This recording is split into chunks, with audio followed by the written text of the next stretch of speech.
YG와 JYP의 책걸상.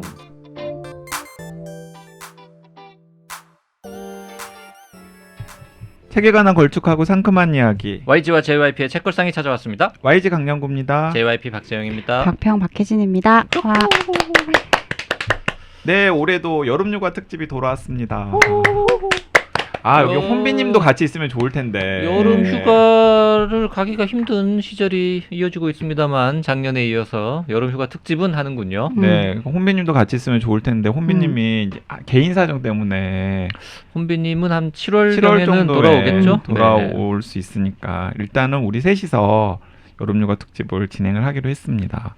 이게 6월 말에 나가니까 시점은 뭐 딱 여름휴가 특집 나갈 만한 시점이고요. 우리가 여름 휴가 특집을 너무 늦게 했어요. 과거에 보면. 맞아요. 여름 휴가 끝물에 하거나 보통 6월 말부터 여름 휴가 7월 말에 방송하거나 뭐 그랬는데 이번엔 조금 넉넉하게. 네, 이번에도 어쨌든 간에 뭐 막 거창한 휴가를 막 가시기는 좀 어려울 테니까 소소한 휴가를 보내시면서 좀 같이 옆에 둘 만한 책들을 소개를 하려고 합니다.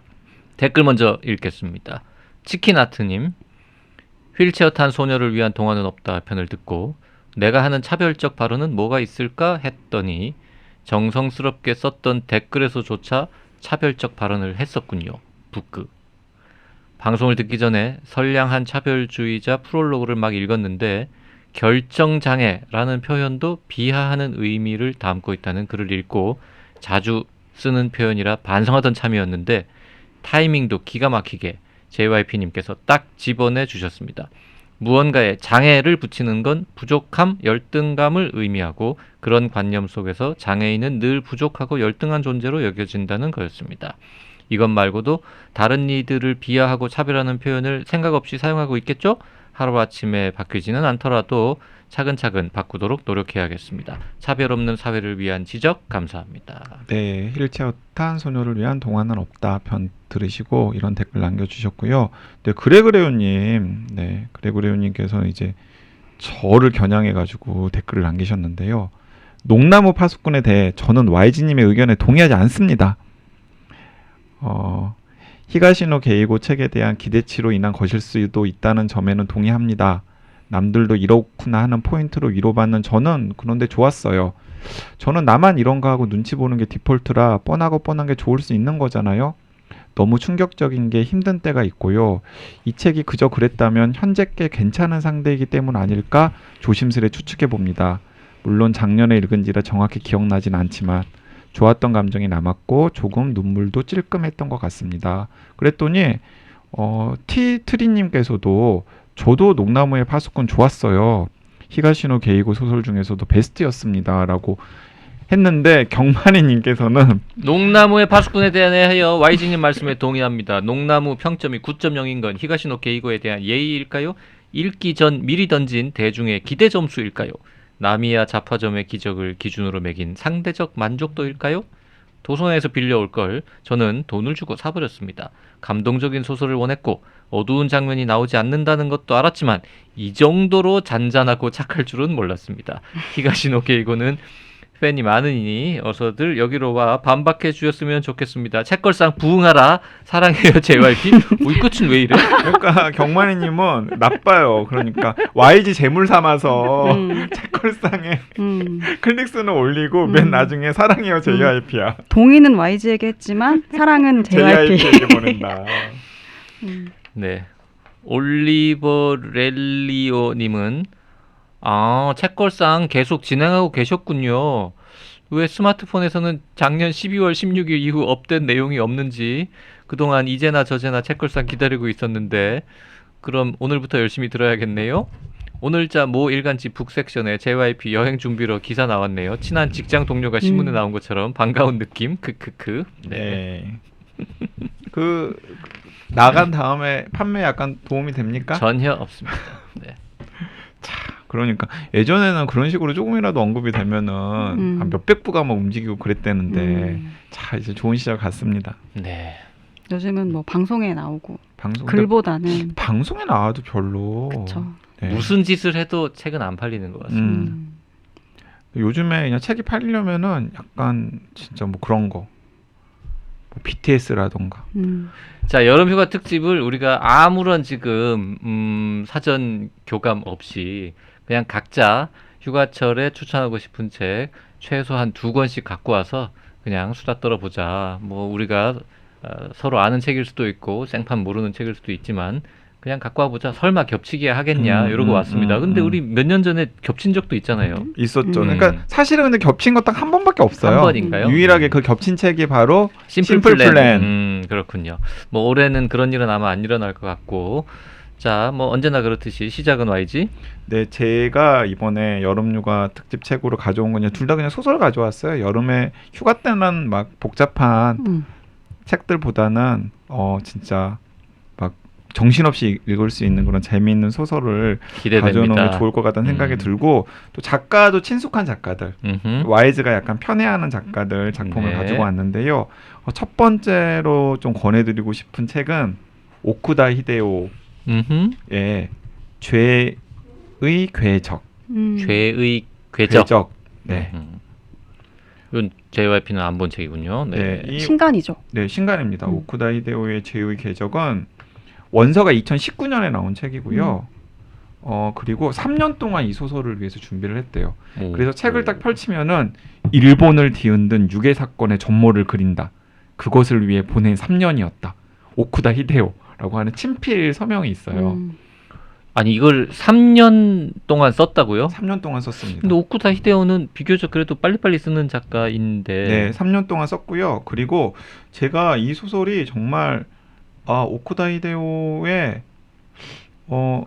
최근에 편의 소설 중에서는 가장 걸작에 속하겠다라는 생각이 들 정도로 제가 보기에는 완성도가 높은 작품이었고 또 말하고자 하는 메시지가 많은 작품이었다는 생각이 드는데 오쿠다 히데오 작품 중에서 제가 좋아하는 소설, 오쿠다 히데오가 참 이렇게 다양한 스타일의 소설들을 쓸 줄 아는 작가잖아요. 예를 들면 뭐 남쪽으로 튀어 같은 소설도 있고 그리고 또 무코다 이발사 무코다 이발소 무코다 이발소 예를 들어 공중근해 같은 약간 잔잔하면서도 소소한 일상을 이렇게 그린 그 그런, 올림픽 어쩌고도 좋아하잖아요. 네, 그런 맞아요. 작품들이 있지만 이제 제가 좋아하는 건 약간의 그런 사회파 소설, 사회파 미스터리. 그래서 올림픽의 몸값이라던가 그게 근데 이제 양들의 테러리스트라는 제목으로 2권짜리가 한 권으로 묶여가지고 다시 나왔거든요. 그 올림픽의 몸값, 양들의 테러리스트라든지 아니면은 뭐 꿈의 도시라든지 이런 좀 사회파 미스터리 계열의 소설을 저는 좋아하는데 죄의 궤적이 그 3번째 계열이에요. 약간 사회파 소설 그 궤적이고 진짜 웃음기 하나도 없어요. 그러니까 웃음기 쫙 빼고 정말 이렇게 건조하게 그 등장인물들을 이렇게 딱딱딱 따라가면서 이제 정신없이 그냥 몰아붙이는 소설인데 더 흥미로운 것은 뭐냐면 그 제가 오쿠다 히데오 소설 중에서 가장 좋아하는 소설인 그 올림픽의 몸값 그리고 그 양들의 테러리스트 그 작품의 배경이 1964년 도쿄올림픽 직전이 배경이거든요. 그런데 이 죄의 궤적이 또 딱 그 시기예요. 그러니까 지금 현실이 아니라 1964년 그 도쿄올림픽 직전에 도쿄를 무대로 한 유괴 살인 사건이 실제로 있었나 봐요. 아주 오래전에 벌어졌던 실제 사건을 모티프로. 네, 맞습니다. 실제 사건을. 네, 실제 사건을 모티프로 해서 그러니까 당시에 실제로 그 일본을 들썩였던 그 아이의 유괴 살인 사건이 있었나 봐요. 거기서 모티프를 얻어가지고 그걸 오쿠다 히데오식으로 재구성을 한 거죠. 저는 근데 이런 이야기 들으면 이제 그때랑 지금을 비교하면 과학기술이나 이렇게 범죄를 추적하고 범죄 저지른 사람들을 잡는 과정이 되게 많이 달라졌잖아요.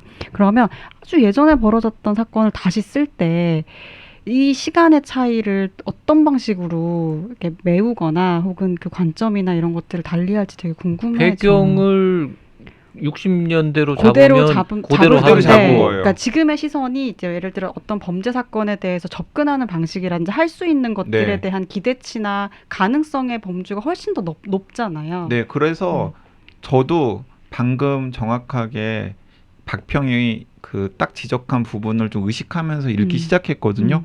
그런데 거리감이 전혀 안 근데 느껴지는 읽다 거예요. 보면 금방 익숙해지죠. 예, 이때는 그 CCTV 시간으로. 없고 네, 그 시대로. 유전자 감식 없고 그리고 고증을 너무나 정확하게 한 핸드폰 거예요. 없고 네, 그러니까 그런 시절이니까. 고증을 너무나 또 정확하게 한 거예요. 그래서 실제로 그 상황, 그 당시에 어떤 일들이 있었는지를 진짜 거의 정확하게 아마 고증을 한 것 같아요. 그러면서 이 이야기를 들으면서 나도 상당히 읽고 싶다. 이런 생각을 하면서 이제 찾아봤더니 이런 젠장 2권이네요. 2권이요. 2권인데 800쪽이 넘습니다. 정신없이 합치면. 읽을 수 있고요. 그리고 약간 포인트들이 있어요. 또 그 일단 JYP가 좀 흥미가 있을 법한 포인트는 뭐냐면 스케일이 굉장히 큰데 어디서부터 시작하냐면 레분토라는 섬 혹시 레분토? 레분토 레분토가 뭐죠? 레분토가 어디냐면은 홋카이도 바로 옆에 일본이랑 러시아 경계에 있는 되게 아름다운 섬이 있대요. 그 섬에서부터 이제 시작하는 거예요. 오호. 또 가봐야 되나? 네, 그래서 이제 그 섬에서 어떤 이벤트가 있어가지고 이제 3명이 중요한 주인공인데 이제 그 악인 그 악인이 그 우여곡절의 경로를 통해서 근데 그 경로도 디테일하게 나오거든요. 그 도쿄로 딱 오는 거예요. 이제 거기서 어떤 이벤트 때문에 이제 도쿄로 도망쳐 오는 거죠. 그러면서 도쿄에서 이제 일들이 시작이 되는 거고 그리고 이제 도쿄에서는 또 어떤 사람들이 있냐면 이제 막 신혼 살림을 차린 형사가 있는 거예요. 형사. 그 형사. 그런데 이제 그 형사는 그 진짜 생활인 형사예요. 뭐 무슨 그 관찰력이 강하고 뭐 아니면은 뭐 추리력이 강한 그런 명탐정 형사가 아니라 진짜 그냥 위에서 시키는 대로 열심히 일하는 그래서 그 당시에 한참 이제 개발 붐이잖아요. 그래서 아파트 분양받는 게 꿈인 그런 소시민 생활인 경찰이 나오는데 그 경찰이 또 당연히 그 범인의 저지른 어떤 범죄를 추적하는 역할을 하고요. 그 또 하나는 그 도쿄에 이제 산야라고 하는 되게 가난한 사람들이 모여 사는 지역에 있는데 거기에 제일교포 2세인 여성이 이제 주인공인 거죠. 그래서 이제 그 세 사람이 서로 접점은 거의 없어요. 접점은 거의 없는데 자기 시각에서 이제 사건들이 진행이 되어 가면서 이제 계속해서 이제 얽히는 거죠. 그러면서 그 이제 죄를 저지른 범죄자의 그 범죄의 진짜 궤적을 쭉 따라가요. 끝까지. 그래서 소설로서도 엄청나게 재밌을 뿐만 아니라 읽으면서 되게 그 막 이제 막 개발로 이제 막 돌진하고 있는 그 일본 사회의 여러 가지 당시의 이면 같은 것들을 이렇게 막 드러내 보이는데 그게 사실 지금 읽어도 저땐 저랬지로 읽히는 게 아니라 지금 우리 사회에 안고 있는 여러 가지 문제랑 좀 겹쳐지는 부분들도 많고 그러니까 현재성도 있는 거죠. 그 시대상이 많이 반영이 됐는데 그때 그 시대가 지금이랑 크게 괴리돼 있거나 네. 뭐 이렇지 않은 그래서 저는 약간 반신반의하면서 읽기 시작했어요. 반신반의하면서 읽기 시작했는데 정신없이 그 주말을 이 책에 다 그냥 보냈죠. 웬만하면은 넘어갈 것 같은데 이게 2권이란 말이죠. 840조. 근데 진짜 후회하지 않을 거라고 생각합니다. 근데 가장 큰 감정은 어디에서 오는 거예요? 예를 들면은 뭐 분노, 뭐 이렇게 어떤 악을 처벌한다거나 아니에요. 그러니까 일단 스토리텔링이 막 몰아붙이니까 거기에 따라가는데 그냥 이야기 자체가 재밌습니까? 이야기 자체가 너무 재밌어요. 그런데 심지어는 그 범죄자한테 자꾸 감정이입이 되는 거예요. 그 올림픽의 몸값? 네. 무슨 양들의 테러리스트. 제목이 2개지만 하여튼 그거하고 이거하고 어느 게 더 재밌습니까? 굳이 재미만 따져보면 올림픽의 몸값이 더 재밌어요. 그래. 올림픽의 몸값이 더 재밌는데 그게 저는 오쿠다 히데요의 일생의 최대 역자가 아닐까라는 생각이 들어요. 그런데 그것과 거의 필적해요. 레분토라는 거는 JYP는 당연히 또 지도를 보지 않았겠습니까? 네, 이게 홋카이도 최북단에 있는 섬이고 뭐 우리식으로 따지면은 마라돈 제일 남쪽이죠. 네. 제일 북쪽이면 뭐 소연평도 이런 백령도의 부속섬 같은 이런 느낌으로 그래서 있는 그- 섬이고. 그러니까 해류를 조금만 잘못하면 러시아로 흘러들어가 그리고 버리는 바로 조금만 가면은 이제 러- 그 사할린 사할린. 음. 네. 이 되는 예문도라고 한자로 적혀 있네요.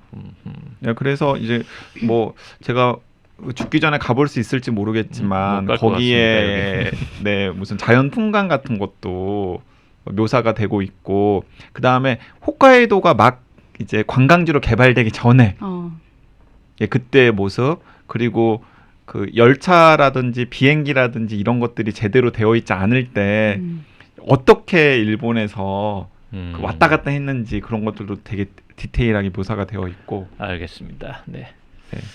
저는 그 휴가 때 읽을 책으로 꼭 권해드리고 딱 싶어요. 좋을 것 같아요. 시공간의 경험도 아주 넓게 할 수 있을 것 같고 네, 네. 시간도 빨리 갈 것 같고 네. 재밌을 것 같아요. 도쿄 64년도에 도쿄 올림픽 열리기 직전이 배경이라는데 네, 그러니까 또 공교롭게도 올해 요거 방송 나갈 무렵까지는 아직 올림픽 때는 아니겠습니다만 네, 도쿄 올림픽은 할 수 있을라나요? 할 수 모르겠어요. 어쨌든 할 그러니까 그것도 참 재밌죠. 그 64년 도쿄 올림픽 이후에 이제 이번에 그렇죠. 하는 거잖아요. 하계 지금. 올림픽으로는 하계 뭐그 이후 올림픽으로는. 처음이니까. 자, 박평이 들고 온 재미난 책은 뭡니까? 저는 장류진 작가의 장편 소설 달까지 가자라는 아하. 책이에요. 네. 나도 봤어, 저거. 저는 안 읽었어요 아직. 아직 안 읽으셨어요? 아, 재밌어. 네. 근데 그 제가 약간 책을 사기는 조금 그래서 그 왜? 예약 걸어놨어요. 그래서가 뭐야? 아니 왜냐면 저는 그 장유진 작가 책을 다 이렇게 처분했거든요. 돈 주고 사긴 아까워? 아니요. 그- 돈 주고 살게요. 저도. 이제 워낙 화려하게 데뷔를 했던 네, 작가라서 맞아요. 이제 이름만 들어도 아시는 분들 많을 것 같아요. 2018년도에 데뷔를 했고 그때 단편 소설 일의 기쁨과 슬픔이었고 그 이후에 이제 그 동명의 제목인 소설집이 나와서 신인 작가로선 정말 이례적으로 뭐 지금까지 한 10만 부가 판매가 되었다 이런 얘기를 그래요? 하니까 네 아주 최근 뭐 몇 년 동안에 가장 핫한. 주목을 많이 받은 네, 네. 네, 이제 신인 작가라고 할 수 있을 텐데요. 그래서 제가 질투나 가지고 그런가 보다. 네, 질투나 가지고. 내 책은 팔리지도 않는데. 뭘 하지도 않았는데 그냥 책이 10만 부가 나가서.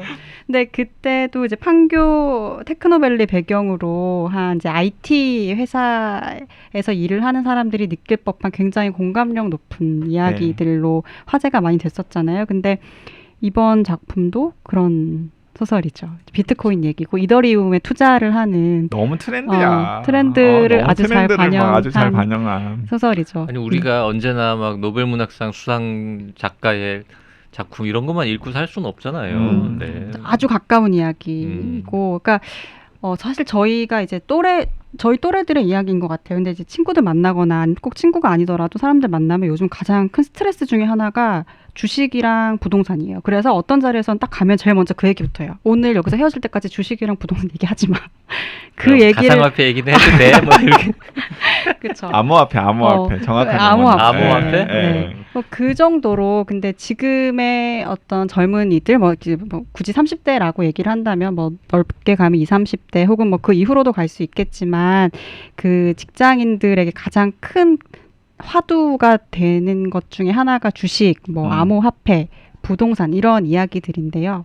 이 달까지 가자는 전면적으로 내세우고 이야기하고 있는 거는 이제 이더리움이라는 가상화폐 일환 암호화폐래. 암호화폐에 네, 투자를 한 젊은 여성 회사원 3인 세 사람의 이야기. 그 세 사람이 다 정규직이 다 아니구나. 공채가 아니에요. 정규직도 있고 비정규직도 있는데 공채는 아니에요. 그 회사에서 약간 좀 뭐라 그럴까 이제 이류 이런 취급을 받는. 그리고 딴에는 항상 다 열심히 일은 한다고 생각하지만 업무 평가를 받아들면 다 무난하다.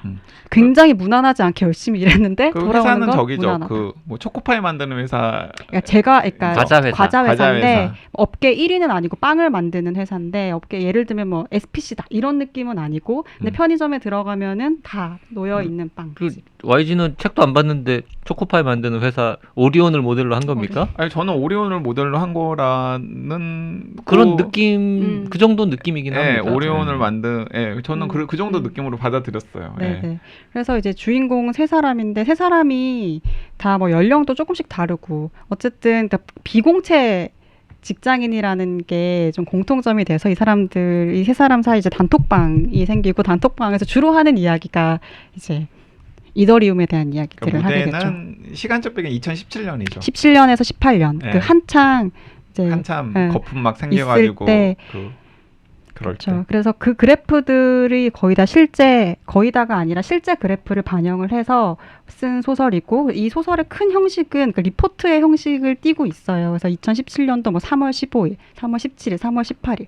그래서 그 등락과 함께 떡상 반영되고 떡락도 반영되고 그래서 그 날짜가 사실이에요? 사실이에요. 네, 사실이에요. 오. 그래서 그 그래프를 놓고 이제 쭉 쓴 거죠. 그래서 이거는 이렇게 근데 그 중에서는 아주 먼저 들어가서 아주 적극적으로 그 단톡방에 말하자면 네. 리딩을 하는 멤버가 있는가 하면 계속 그게 보기 싫은 사람도 있는 거죠. 돈 얘기 좀 그만해라 진짜. 하지만 결국에는 그 네. 따라 하잖아요. 또 네. 아, 나 왜 이렇게 잘알지? 책 읽지도 않았으면서. 그래서 이제 이 소설 쭉 읽고 나면은 지금 우리가 굉장히 많이 이야기하고 많이 관심을 갖고 있는 그 주제 그리고 그 상황에 대해서 많이 느끼고 있는 그 풍속도가 잘 그려지고 있는 소설이다 이런 생각이 드는 작품인데 아주 가까이에서 벌어지고 있는 일들, 그 공감 이런 것들을 느낄 수 있는 소설이어서 그러니까 죄의 궤적이 아주 다른 시간대, 다른 공간의 이야기라면 하지만 이 지금 이야기는 우리의 이야기. 지금 바로 이야기인데 네. 사실 주식 혹은 이제 이런 투자에 대해서 이야기를 하자면 해피엔딩이거나 혹은 주식에 투자해서 성공한 이야기 말고 다른 이야기들이 되게 많잖아요. 근데 이 달까지 가자라고 하고 사실 이 책도 보면 되게 반짝반짝 빛나고 작가도 달달한 일들이 가득하길 바란다라고 하는데 일종의 해피엔딩이죠. 근데 해피엔딩이라면서요. 해피엔딩이라고 알려져 있고 이거는 뭐랄까 휴가이기 때문에 우리가 읽을 수 있는 여러 가지 이 투자와 관련된 서사들 중에서 가장 휴가에 우리의 시간을 즐겁게 보내기 위해서 할 수 있는 유일한 성공 내러티브. 청년들에게 주어진 어떻게 보면 마지막 성공 서사의 하나를 보는 것 같은 느낌도 드는 책이죠. 일종의 해피엔딩인데 읽고 있으면은 왠지 씁쓸해지는 그런 소설이죠. 이게 제가 왜 하냐면 약간 제가 장유진 작가 약간 시기 질투하나 봐요. 작품은 안 읽는데 인터뷰는 다 찾아 읽었어. 동향은 정확하게 꿰고 있고. 그래서 인터뷰는 다 찾아 읽어가지고 네, 막 그러니까 이것저것 정보는 많이 알고 맞아요. 있어요. 작가는 이게 이제 스포일 되는 거 되게 조심하고 인터뷰할 때도 줄거리나 이런 뒷부분 이야기들이 알려지는 거 되게 조심하는데 뭐 책이 많이 알려지고 읽는 사람이 많으면 다 드러날 수밖에 네, 그리고 없죠. 나중에는 그냥 자기도 약간 자포자기하고 그 줄거리와 관련해서 질문할 때 다 답을 하시더라고요. 전 이제 그 전작 단편집 재밌게 읽었잖아요. 우리 방송도 했죠. 저 작가가 과연 장편도 잘 쓸까 반신반의하면서 궁금하기도 하고 그래서 나오자마자 봤었는데 뭐 몇 시간 투자하지 않아도 쉽게 읽는 책이고 휴가 때 그냥 하루 정도 오가는 길에 읽거나 뭐 하여튼 금방 읽는데 읽기에는 나쁘지 않은 것 같습니다. 네. 그리고 저걸 읽다 보면 약간 배가 아파요. 나도 이때 살 걸. 샀어야 하는데 YG 말 들을 걸. 하지만 YG 말 들을 걸이라고 생각했다가 위안이 되는 건 YG도 결국 그때 안 샀거든. 안 사셨어요? 남들한테 사라고만 하고 자기는 돈이 없어서 그랬는지 안 샀어. 내가 정말 할 말이 진짜 많아요. 장유진 작가가 이 책 쓰면서 나를 인터뷰했으면 정말 더 생생한 에피소드를. 근데 이거 이렇게 읽고 있으면 진짜 저 때문에 돈 번 분들은 많으니까 저는 뭐. 근데 왜 그렇게 되죠? 그러니까 이게 항상 그렇게 되더라고요. 이게 본인 여기도 있잖아요. 옆에 이 리딩방 친구 같은 사람이 있어야 돼요. 기어이 사게 만드는. 가자라고 외치는. 예, 기어이 사게 만드는. 왜냐하면은 그런 것 같아요. 그러니까 예를 들어서 저는 이렇잖아요. 그러니까 방송에 나가가지고 어쩌고 저쩌고라고 하면은 그냥 딱 거기서 멈추는 거예요. 내가 청취자들에게 혹은 시청자들에게 좋은 정보 줬다 하고 딱 멈추는데 이행하진 않으시는군요. 그런데 그걸 보고서 방금 YG가 이런 얘기를 했으니까 강량구 기자가 이런 얘기를 했으니까 어떤 주가가 오르겠네? 라고 하면서 그 주식을 사시는 분들이 꼭 있더라고요. 근데 이제 저는 그걸 못하는 거죠. 근데 이 소설이 그 어떤 이벤트, 우리 주변에서 벌어지고 있는 되게 큰 이벤트들 그리고 트렌드 이런 것들을 굉장히 정확하게 빨리 반영하고 있는 소설이고, 그런 측면에서 뭐 가볍다면 가벼울 수도 있는 건데 이거를 굳이 뭐 가볍다 무겁다라는 차원으로 책을 이야기하기보다는 저는 그 벼락거지라는 말이 내포하고 있는 이제 공포가 굉장히 크다고 생각하거든요. 그러니까 2000년대 초반만 해도 루저에 대한 이야기를 할 수 있었던 이유는 그러니까 치기 싫은 공, 치기 어려운 거 안 친다는 거였잖아요. 그러면서도 할 수 있는 정신 승리가 있었거든요. 왜냐하면 이거 내가 못하는 게 아니고 네가 잘하는 거야 라는 얘기로 버틸 수 있었는데, 벼락거지라는 건 내가 그냥 가만히 특별히 잘못하지도 않았는데 가만히 있었는데 떨어진다는 거잖아요. 그러니까 손실 혹은 손해라는 개념 자체가 달라지는 그 사회에서 이제 느끼는 상대적 박탈감이라는 감정이 어떤 건지, 그거를 이제 가상화폐, 투자 이런 걸 통해서 이야기한 것이 아닐까라는 생각이 들어서 아주 괜찮은 또 풍속을 보여주고 있는 소설이다. 굉장히 재밌고 잘 넘어가는 소품인데 읽으면서 마음 한 구석은 계속 불편합니다. 그리고 전 이제 기성세대잖아요. 네. 그 읽으면서 요즘 젊은 친구들은 다 이걸 보고 지금 공감하고 읽고 있는데 한편으로는 이게 뭐 하는 짓인가 싶은 마음이 들면서도 오죽하면 이러겠어? 그리고 세상을 이렇게 만든데 나도 0.001%의 책임이 있는 것 같아가지고 그래 참 큰일이다 이런 생각하면서 보게 됩니다. 그 제가 달까지 가자 그 작가님 인터뷰랑 막 이런 걸 많이 봤다 그랬잖아요. 근데 제가 제일 빵 터졌던 게 뭐냐면 어떤 경제지에서 책 소개 서평이 실렸는데 제목이 뭐냐면 가상화폐, 내가 가상화폐 막타찬 이때 달까지 가자라니 뭐 이런 식의. 그쵸. 네, 그러니까 지금 아마 읽으신 분들은 또 염장 막 지르는 그런 내용도 많이 있을 것 같아요. 그렇네요. 저도 그래서 휴가 때 한번 읽어보려고 그래요. 현재 그 암호화폐 같은데 투자해가지고 큰 손실을 보신 분들은 절대 읽으시면 안 되겠습니다. 이건 뭐 휴가 때 아니라도 하여튼 평소에도 그렇죠. 정신 건강에 너무 안 좋은. 막 기분 막 잡치고 아주 불쾌한 책이군요. 그런 분들은 읽지 마세요. 네, 이것도 작가님 어디선가 했던 인터뷰 표현인데 설탕가루를 막 많이 뿌린 소설이라고. 그렇죠. 근데 그 설탕가루 많이 뿌리면 당장 맛있긴 하지만은 당위정. 당위정이잖아요. 그러니까 이제 그런 맥락도 있는 것 같아요. 읽지 않은 책에 대해서도 참 많은 얘기를 할 수 있군요. 인터뷰를 그렇게 시기 질투에 의해서. 시기 질투에 의해서. 아니 내 책은 아무도 안 사보는데 이 작가님 책은 왜 이렇게 잘 팔리는 거야 막 이러면서.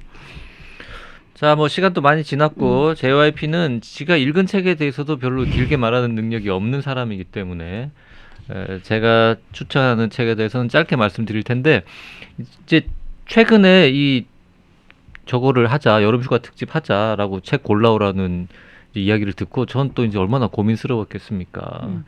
YG처럼 책을 뭐 무지하게 읽는 것도 아니고 박평처럼 막 신작 막 다 보는 이런 사람도 아니고 그래서 괴로워했는데, 마침 저한테 최근에 무슨 일이 있었냐면 조선일보에서 그 뭐 땡땡땡 하여튼 아무개가 추천하는 이럴 때 읽으면 좋은 책 5개 그 리스트 만드는 거를 원고를 써보라는 이제 써달라는 의뢰가 왔어요. 오면서 둘 중에 하나를 고르래. 당신이 의사이고 뭐 개념 의료 이런 책 쓴 사람이니까 의사가 일반인들을 대상으로 쓴 책 중에서 5권 골라봐라. 혹은 너 여행 준비의 기술 작가니까 뭐 여행과 관련된 너무 뻔하지 않은 뭔가 이렇게 말을 하나 만들어가지고 그걸로 한 5권 해봐라. 둘 중에 하나 네 맘대로 해라. 이렇게 이제 생각이 왔죠. 의뢰가 왔어요. 그래서 둘 다 고민을 해봤죠. 둘 다 가능할 거라고 생각을 해서.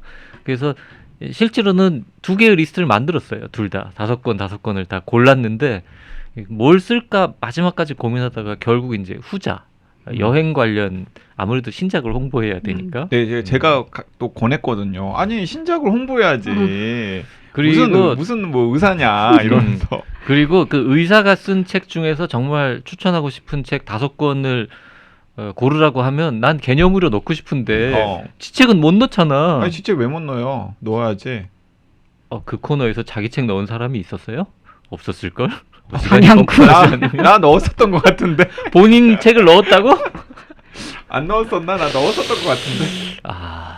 그건 상도덕에 어긋나는. 아니 상도덕이 어딨어요 요즘 같은 세상에. 하여튼 그래서 자기 PR 시대. 내가 쓴 책을 넣고 싶은데 내 거는 빼야 되잖아. 그래서 그것도 약간 마음에 안 들고, 그리고 뭐 최근에 그래도 새로 낸 책과 관련돼서 써야지 이러고 이제 여행 관련 책 이렇게 했단 말이죠.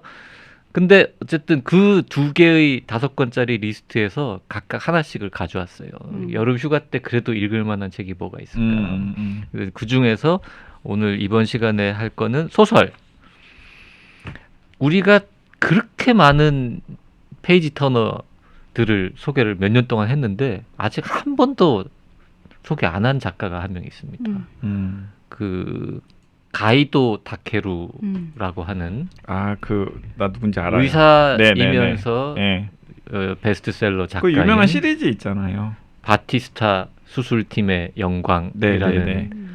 작품이 데뷔작이고요. 그 책이 일단 시리즈죠. 여러 권이 있고, 그 다음에 그 말고도 이제 몇 권 더 있는데, 일단 가이도 다케루라는 작가는 61년생이고 외과 의사이면서 병리학자이고 지금도 의사로서의 활동도 일부 하는 걸로 알고 있는데 2007년에, 그러니까 몇 살 때죠? 한 40대 중반 후반 다 됐을 때 처음으로 이제 장편을 하나 써가지고 이제 여기저기 응모를 합니다. 그게 바티스타 수술팀의 영광이죠? 네, 1편. 네. 1편. 네. 바티스타 수술팀의 영광이라는 이제 이름으로 이제 책이 나왔는데, 본인은 하도 연락이 없어서 그냥 아무 상도 못 받고 떨어진 줄 알고 두 번째로 쓴 작품도 딴 데다가 이제 응모전에 냈는데 며칠 있다가 두 군데에서 다 상 주겠다고 연락이 왔다는 식으로 데뷔를 했던 작가인데 무지하게 재밌습니다. 이 메디컬 엔터테인먼트라는 용어가 이 사람 때문에 나온 거거든요. 사실 저는 안 읽었어요. 그러니까. 유명하다는 한 것만 권이라도 알고. 읽었으면 YG가 민음사에서도 책이 나왔네요. 민음사에서도 제가 책이 나왔어요? 일을 하고 있을 때 뭐가 모르페우스의 나왔어요? 영역. 응? 모르페우스의 영역. 그거는 둘이 쓴 거 아닙니까? 하나인가 그것도? 여기 가이도 다케루라고만 적혀 있어요. 2010년도 작품 그건. 여러 권이 나왔고요. 제일 한국에서는 단 한 권도 대박으로 팔린 작품이 없어요. 그래서 최근 들어서는 책이 잘 안 나오는 것 같은데, 일단 바티스타 수술팀의 영광은 메디컬 엔터테인먼트라는 장르를 개척했다라는 평가를 들을 만큼 이제 정말 생생한 그 코믹하면서 미스테리한 하얀 거탑 이런 느낌을 주는. 약간 전체적인 분위기가 좀 약간 코믹한 요소들이 많이 있죠.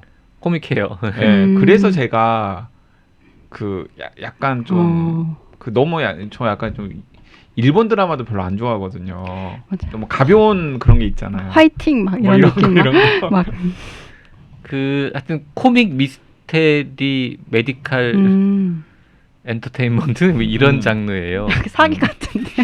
코믹 미스터리 엔터테인먼트. 근데 야, 이런 또 우연이 있네요. 그 민음사에서 나온 그 모르페우스의 영역이라고 하는 이 가이도 다케루 2010년 작품은 약간 진지한가 봐요. 맞아요. 그런데 그 별 5개를 준 이 한 인터넷 서점에 평에 뭐라고 돼 있냐면, 가이도 다케루의 작품 중에서 개인적으로 가장 문학적인 것 같음. 가주오 이시구로의 나를 보내지 마가 그의 대표작이듯 가이도 다케루의 대표작이 아닐까. 가이도의 다른 작품과는 약간 분위기가 다른 몽환적인 느낌이다.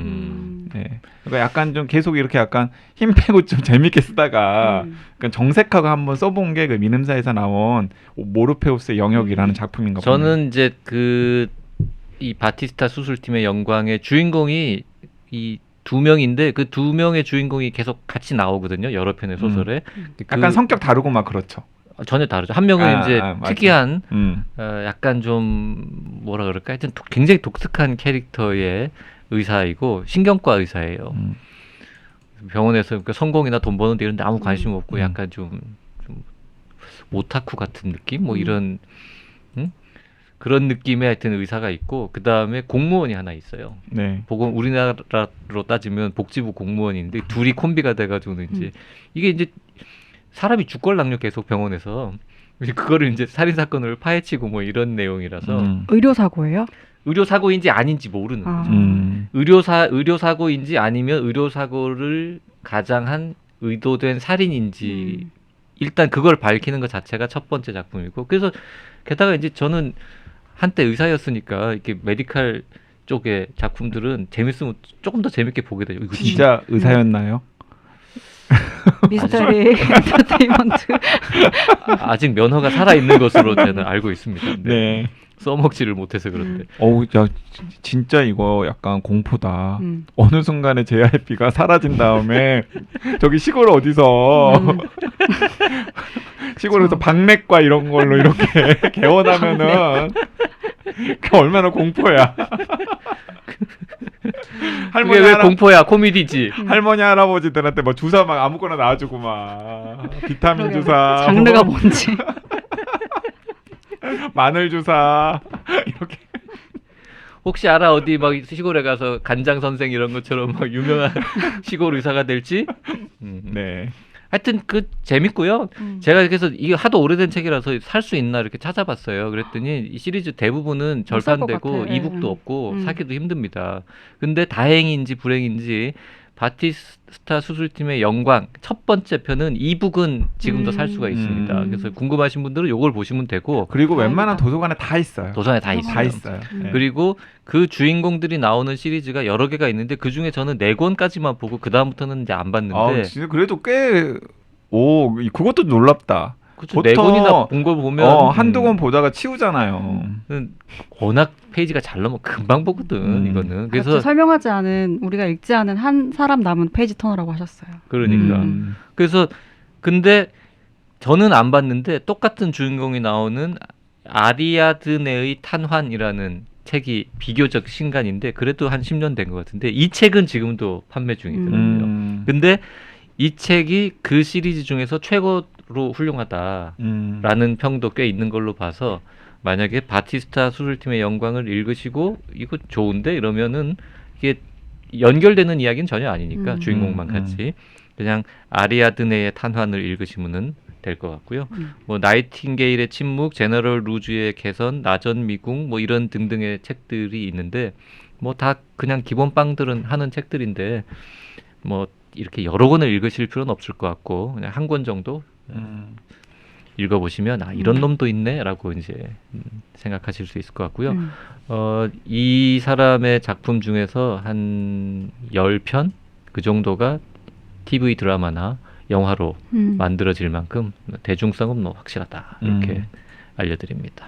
네, 저도 소문은 굉장히 많이 들은 책이에요. 아, 정말 근데 이런 걸 보면은 소설이 재밌다고 해서 많이 알려지고 읽히고 이런 건 진짜 아닌 것 같아요. 그렇죠? 그리고 이게 뭔가 이렇게 다 이렇게 맞아 떨어져야 돼요. 맞아. 그러니까 왜냐하면 미국이나 일본에서 되게 많이 팔린 재미있는 소설이나 시리즈 중에서 우리나라에서 진짜 무참하게 외면받는 많죠. 것들도 많거든요. 그래도 바티스타는 위즈덤 하우스에서 나왔었고 지금 쳐보니까 네티즌 리뷰가 한 300개 가까이 붙어 있는 걸로 봐서 뭐 그렇게 막 완전 폭망한 건 아닌데 네. 뭐 요거 하나 이후에 그 다음에 별로 뒷심을 받지는 못했던 그런 작가인 것 같습니다. 자, 이번 시간에는 여름휴가 특집으로 저희 세 사람의 크루가 한 권씩 짧게 투척을 해봤는데 네, 한 번씩 그냥 제목이라도 읊어드릴까요? 저는 오쿠다 히데오의 가장 최신작인 죄의 궤적을 소개해드렸습니다. 저는 장유진 작가의 최신작 달까지 가자라는 장편 소설입니다. 저는 가이도 다케루의 바티스타 수술팀의 영광을 소개해드렸습니다. 네, 다음 시간에도 우리 한 권씩 더 남아 있잖아요. 다음 시간에 또 저희가 한 권씩 3권 정도 휴가용으로 투척해 보도록 하겠습니다. 오늘은 여기까지 하죠. 네, 고맙습니다. 수요일에 뵙겠습니다.